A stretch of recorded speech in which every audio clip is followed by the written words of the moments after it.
Hello friends, welcome to Civil Success Point. आज का जो हिंदी का टॉपिक है हमारा वो है उपवाक्य। पिछला टॉपिक मैंने वाक्य के भेद करवाया था रचना के आधार पर, जिसमें मैंने बताए थे कि रचना के आधार पर वाक्य के 3 भेद होते हैं: सरल वाक्य, संयुक्त वाक्य और मिश्र वाक्य। और उनकी पहचान कैसे की जाती है वो सब मैंने डिटेल में आपको बताया है। जिसने वो टॉपिक नहीं देखा है उनके लिए मैं डिस्क्रिप्शन बॉक्स में लिंक दे दूँगी। तो चलिए आज का टॉपिक शुरू करते हैं। आज हमको डिटेल में पढ़ना है आश्रित उपवाक्य। अब पहले उपवाक्य को समझते हैं कि उपवाक्य क्या होता है। उपवाक्य देखिए, वाक्य में जब जितनी भी क्रियाएं होती हैं, तो अगर ज़्यादा क्रिया आएंगी तो जो वो वाक्य होता है वो बट जाता है उपवाक्यों में। तो उसी तरह से एक वाक्य जो है उपवाक्यों में बट जाता है, उन्हीं को ही उपवाक्य कहते हैं। और उनमें से भी एक मुख्य उपवाक्य होता है, बाकी आश्रित उपवाक्य होते हैं। तो आश्रित उपवाक्य से आप क्या समझते हैं? जो कि मुख्य उपवाक्य में निर्भर होता है। तो चलिए इसकी अब डेफिनेशन देखते हैं, यानी कि इसकी परिभाषा देखते हैं। यदि किसी एक वाक्य में एक से अधिक समापिकाएं क्रियाएं होती हैं तो वह वाक्य उपवाक्य में बंट जाता है, और उसमें जितनी भी समापिकाएं क्रिया होती हैं उतने ही उपवाक्य होते हैं। इन उपवाक्य में से जो वाक्य का केंद्र होता है उसे मुख्य या प्रधान उपवाक्य कहते हैं, और शेष को क्या कहते हैं? आश्रित उपवाक्य कहते हैं। तो मैंने अभी बताया आपको, अगर एक वाक्य में जितनी क्रियाएं होती हैं उतने में जो है एक वाक्य बट जाता है। उनमें से भी एक जो है मुख्य उपवाक्य होता है, बाकी आश्रित उपवाक्य होते हैं। तो अब आश्रित उपवाक्य के ही हमको भेद पढ़ने हैं। तो जो आश्रित उपवाक्य होता है वो 3 उसके प्रकार होते हैं: एक संज्ञा उपवाक्य, एक विशेषण उपवाक्य और एक क्रिया विशेषण उपवाक्य। तो जो क्वेश्चन पूछे जाते हैं एग्ज़ाम में वो ऐसे ही पूछे जाते हैं कि आपको एक वाक्य दे दिया जाएगा और आपसे पूछा जाएगा कि इसमें कौन सा उपवाक्य है, यानी कि संज्ञा उपवाक्य, विशेषण उपवाक्य या क्रिया विशेषण उपवाक्य। इस तरह से आपको ऑप्शन दिए जाएंगे और आपको पहचानना होगा कि इसमें कौन सा उपवाक्य है। ठीक है, तो उसी की पहचान मैं आपको बताऊंगी कि किस तरह से इनको पहचानते हैं। ठीक है, क्योंकि आपको इनका जो इनकी परिभाषाएं हैं वो तो आपको पता ही होंगी कि संज्ञा क्या होता है, विशेषण क्या होता है और क्रिया विशेषण क्या होता है। ठीक है, तो देखिए सबसे पहले देखते हैं संज्ञा उपवाक्य। जब आश्रित उपवाक्य किसी संज्ञा अथवा सर्वनाम के स्थान पर आता है तब वह संज्ञा उपवाक्य कहलाता है। यानी कि जब एक आश्रित उपवाक्य किसी संज्ञा या सर्वनाम के स्थान पर आ जाएगा तो उसको क्या कहेंगे? संज्ञा उपवाक्य कहेंगे। जैसे कि आप उदाहरण देख सकते हैं, वह चाहता है कि, देखिए यहाँ पर की आ गया है, वह चाहता है कि मैं यहाँ अभी ना आऊँ। ठीक है, अब देखिए इन जो ऐसे जो एग्जाम्पल होते हैं, ऐसे जो वाक्य होते हैं, इनकी पहचान क्या होती है? तो देखिए पहचान क्या है संज्ञा वाक्य की, सॉरी यहाँ पर उपवाक्य कर लेना। संज्ञा उपवाक्य का जो प्रारंभ होगा वो किससे होगा? की से होगा। ठीक है, तो आपको पता चल जाना चाहिए कि की से प्रारंभ होते हैं संज्ञा उपवाक्य। अब देखिए अधिकांश उपवाक्य जो हैं जो की से प्रारंभ होते हैं वो संज्ञा उपवाक्य होते हैं, पर सब नहीं होते हैं। तो वो जो सब में नहीं आते वो ही जो है आयोग अधिकतर पूछता है, क्योंकि देखिए ये सबको पता होता है कि जो की से शुरू होगा वो संज्ञा उपवाक्य होगा, और जो की से शुरू होने के बाद भी संज्ञा उपवाक्य नहीं होते उन्हीं को ही जो है एग्ज़ाम में ज़्यादातर पूछा जाता है। तो चलिए उनको देखते हैं कि वो कैसे उपवाक्य होते हैं। ठीक है, अब देखिए मैंने कुछ नोट में लिखा है, अधिकतर संज्ञा उपवाक्य की से आरंभ होते हैं। मैंने अभी आपको बताया कि जो संज्ञा उपवाक्य हैं वो अधिकतर किससे शुरू होंगे? की से शुरू होंगे, किंतु जब की वाले उपवाक्य से संबंधित उपवाक्य में इतना का प्रयोग होता है तो की से आरंभ होने वाले उपवाक्य संज्ञा उपवाक्य ना होकर क्रिया विशेषण उपवाक्य होते हैं। ठीक है, तो देखिए जब की से पहले आपको इतना शब्द मिल जाए, ठीक है, तो वो क्या होगा? वो संज्ञा उपवाक्य नहीं बल्कि क्या होगा? क्रिया विशेषण उपवाक्य होगा। ठीक है, जैसे कि उदाहरण आप देख सकते हैं, तुमने उसे इतना पीटा कि वह बेहोश हो गया।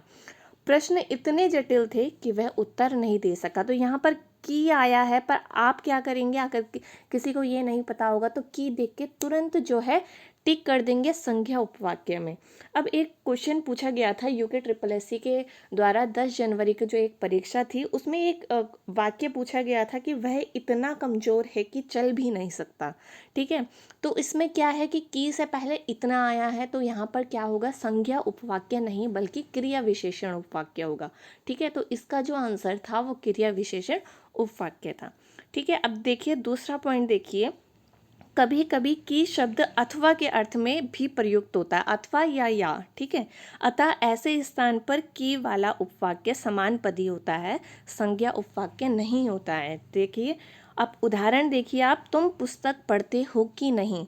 यहाँ पर जो की लगा है इसका मतलब ये नहीं है कि ये संज्ञा उपवाक्य होगा। ठीक है, इसका मतलब क्या है, तुम पुस्तक पढ़ते हो या नहीं। ठीक है, तो इस तरह से आपको ये भी ध्यान देना है। ठीक है, अब देखिए थर्ड पॉइंट, यदि संज्ञा उपवाक्य कर्ता कारक के रूप में संबंध क्रिया से पहले प्रयुक्त होता है तो की का प्रयोग नहीं किया जाता।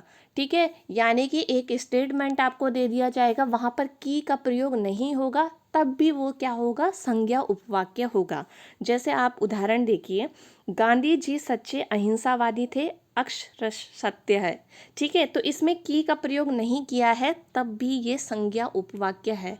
कैसे, देखिए आप इस स्टेटमेंट को ऐसे भी लिख सकते हैं, कैसे, अक्षर सत्य है कि गांधी जी सच्चे अहिंसावादी थे। ठीक है, अगर हम इसको पहले लिख दें तो फिर हमको की लगाना पड़ेगा, कि गांधी जी सच्चे अहिंसावादी थे।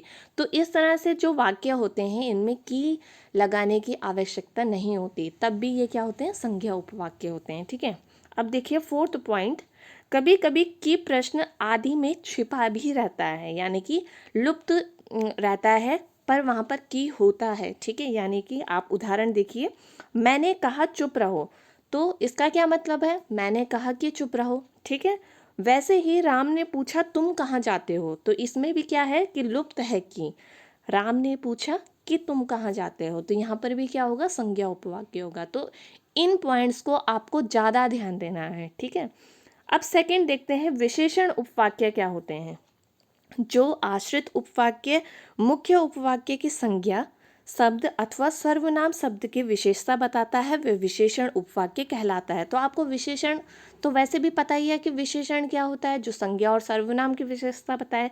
तो उसी तरह से जो आश्रित उपवाक्य मुख्य उपवाक्य की संज्ञा अथवा सर्वनाम की विशेषता बताता है, वह क्या होता है, विशेषण उपवाक्य होता है। अब इनकी पहचान कैसे होती है, देखिए उदाहरण देखिए आप, जो घड़ी मेज पर रखी है वह मुझे पुरस्कार स्वरूप मिली है। ठीक है, तो आपको इनकी पहचान कैसे करनी है, इन उपवाक्य की, इन शब्द में जो से जो है वाक्य प्रारंभ होता है, विशेषण उपवाक्य का प्रारंभ जो या इसके किसी रूप, अब जो का जो भी रूप है उससे शुरू हो सकता है, जिसे, जिसको, जिसने, जिनको, इन सारे शब्द से ये उपवाक्य शुरू होते हैं। तो आपको तुरंत पता लग जाएगा कि ये विशेषण उपवाक्य है। ठीक है, और इसमें जैसा नहीं होता, जैसा जो है क्रिया विशेषण में आएगा, तो जो का कोई भी रूप, जिसे, जिसको, जिसने, जिनको आदि। ठीक है, तो इससे अगर कोई भी वाक्य शुरू होता है तो वो क्या है, विशेषण उपवाक्य। ठीक है, अब थर्ड और लास्ट देखते हैं, क्रिया विशेषण उपवाक्य। ठीक है, क्रिया विशेषण उपवाक्य क्या होते हैं,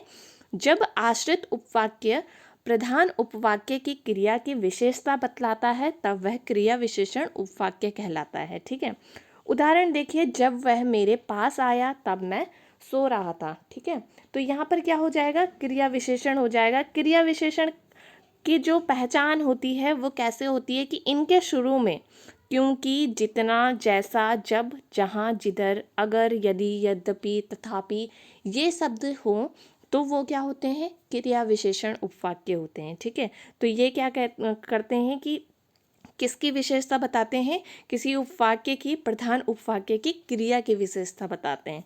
और ये किन से शुरू होते हैं, इन शब्द से शुरू होते हैं, जब, जहाँ, जिधर, क्योंकि, जितना, अगर, यदि, यद्यपि, इनसे शुरू होंगे तो वो क्या होंगे, क्रिया विशेषण उपवाक्य होंगे। और क्रिया विशेषण में आप कौन सा एक जो मैंने संज्ञा वाला बताया वो पॉइंट भी आप इसमें पुट कर सकते हैं कि जो शब्द की से पहले अगर इतना आ जाए तो वो संज्ञा उपवाक्य नहीं बल्कि कौन सा होगा, क्रिया विशेषण उपवाक्य होगा। तो आज का टॉपिक बस इतना ही। इसको अच्छे से रिवाइज करना, अच्छे से समझना और अब इन क्वेश्चंस की प्रैक्टिस करना, आपका कोई भी क्वेश्चन जो है गलत नहीं होगा। तो अब नेक्स्ट टॉपिक में मिलते हैं, तब तक अपना ध्यान रखिए। Bye, take care.